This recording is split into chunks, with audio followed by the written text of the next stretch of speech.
గుంటూరు జిల్లాలోని కృష్ణా డెల్టా ప్రాంతంలో ఆంధ్ర పారిస్గా పేరొందిన చోట ఓ ప్రజాప్రతినిధి చేస్తున్న అవినీతికి అంతే లేకుండా పోయింది. ప్రభుత్వ భూములు తక్కువగా ఉండటాన్ని ఆసరాగా చేసుకుని జగనన్న కాలనీల భూసేకరణలో కోట్లు దండుకున్నారు. కోట్లాది రూపాయల బుసకను కొల్లగొట్టారు. వెంచర్ వేయాలన్నా, ఇల్లు కట్టుకోవాలన్నా సదరు నేతకు కప్పం కట్టాల్సిందే. అనుచరులను అడ్డుపెట్టుకుని నియోజకవర్గ వ్యాప్తంగా అక్రమంగా దోచుకుంటున్నారు.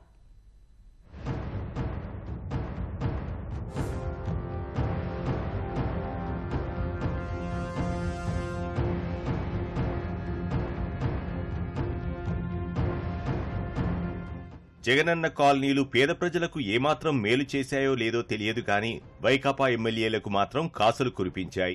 వాగులు, వంకలు, కొండలు, గుట్టల్లో తక్కువ ధరకు భూములు కొనుగోలు చేసి అవే భూములు ప్రభుత్వానికి 3-4 రెట్లు అధిక ధరకు విక్రయించి సొమ్ము చేసుకున్నారు. ఇదే కోవలో గుంటూరు జిల్లాలోని కృష్ణా డెల్టాలోని కీలక ప్రాంతానికి చెందిన ఓ ప్రజాప్రతినిధి దాదాపు 80 కోట్ల వరకు వెనకేసుకున్నారు.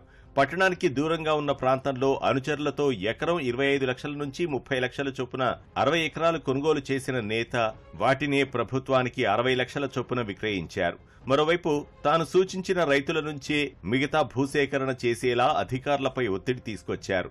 అలా వారి నుంచి ఎకరాకు 15 లక్షల చొప్పున మరో 45 కోట్లు దండుకున్నారు. గుంటూరు జిల్లాలో భూసేకరణకు ప్రభుత్వం చెల్లించిన మొత్తం సొమ్ములో సగం ఈ ఒక్క నియోజకవర్గానికే కేటాయించారంటే దందా ఏ స్థాయిలో జరిగిందో అర్థం చేసుకోవచ్చు. పైగా సదరు నేత ముఖ్యమంత్రికి స్నేహితుడినని చెప్పుకుంటూ ఉంటారు.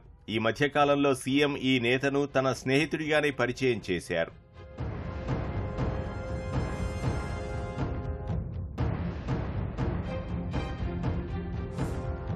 తక్కువ ధరకు వస్తున్నాయని లోతట్టు ప్రాంతాల్లో భూములు కొనుగోలు చేసిన ఆ ప్రజాప్రతినిధి అధిక ధరకు ప్రభుత్వానికి విక్రయించారు. ఇప్పుడు ఆ భూముల్లో ఇళ్లు నిర్మించడం కష్టమంటూ చదును పేరిట కోట్లు దండుకున్నారు. దీనికోసం ఉపాధి హామీ పథకం కింద 30 కోట్లకు పైగా నిధులు వెచ్చించారు. భవన నిర్మాణ వ్యర్థాలతో భూములు చదును చేసి దూర ప్రాంతం నుంచి మట్టి, ఇసుక తెచ్చినట్లు బిల్లులు పెట్టుకున్నారు. ఇలా చదును పేరుతోనూ 20 కోట్లు స్వాహా చేశారంటేనే ఆయన పనితనం ఏపాటిదో అర్థం చేసుకోవచ్చు. జగనన్న కాలనీల మెరకకు బుసక తవ్వకాలకు అనుమతి పొంది పెద్ద ఎత్తున ఇతర ప్రాంతాలకు తరలించారు.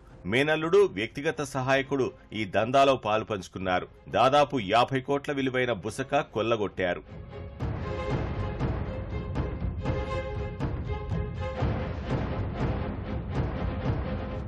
భారీ యంత్రాలతో ఇసుక తవ్వించి పరిమితికి మించి లారీల్లో తరలించి సొమ్ము చేసుకుంటున్న ఈ నేత వ్యవహారం అధికారులకు తలనొప్పిగా మారింది.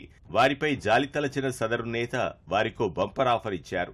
పెద్ద పెద్ద వాహనాలను వదిలేసి చిన్న చిన్న ట్రాక్టర్లపై కావాలంటే కేసులు కట్టుకోండంటూ దయ చూపారు. భారీ వాహనాల్లో ఇసుక తరలింపుతో రోడ్లు దెబ్బతింటున్నాయని స్థానికులు రాస్తారోకోలు చేస్తే వారిపైనే తిరిగి కేసులు పెట్టించారు. వాహనాలను అడ్డుకున్న వారిపైకి ఏకంగా ఆయన అనుచరులు ట్రాక్టర్లు మీదకెక్కించారు.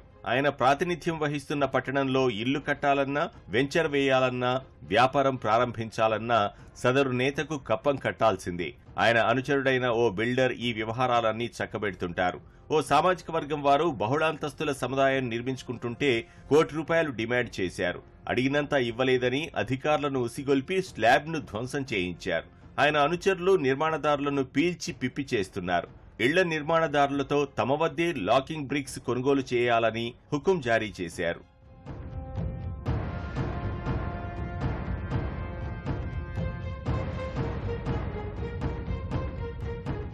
ఒప్పంద ఉద్యోగాలన్నీ తన అనుచరులకే ఇప్పించుకున్నారు ఈ ప్రజాప్రతినిధి. వాళ్లేమో జీతం తీసుకుంటారు కానీ ఎప్పుడూ పనికి రారు. ప్రభుత్వ ఆసుపత్రిలో పారిశుద్ధ్య పనుల కాంట్రాక్ట్ తన వారికి ఇప్పించుకునేందుకు అంతకుముందు అక్కడ ఉన్న వారిపై పరుపులు తగలబెట్టారంటూ అక్రమ కేసు బనాయించిన ఘనత ఈ నేతది. ఆయనతో పాటు అనుచరులు సైతం ఇప్పుడు కోట్లకు పడగలెత్తారు. పురపాలక స్థలాల బహిరంగ వేలంలో గందరగోళం సృష్టించి తక్కువ ధరకే తన వారికి ఇప్పించుకున్నారు. రౌడీ షీటర్లను ప్రోత్సహించి ప్రైవేట్ పంచాయతీలు నిర్వహిస్తున్నారు. గంజాయి విక్రయాలు, కోడిపందాలు, జూదం యథేచ్ఛగా సాగిస్తున్నారు. తన కళాశాలకు, తండ్రి సమాధి వరకు ప్రభుత్వ నిధులతోనే రోడ్లు వేయించుకున్నారు.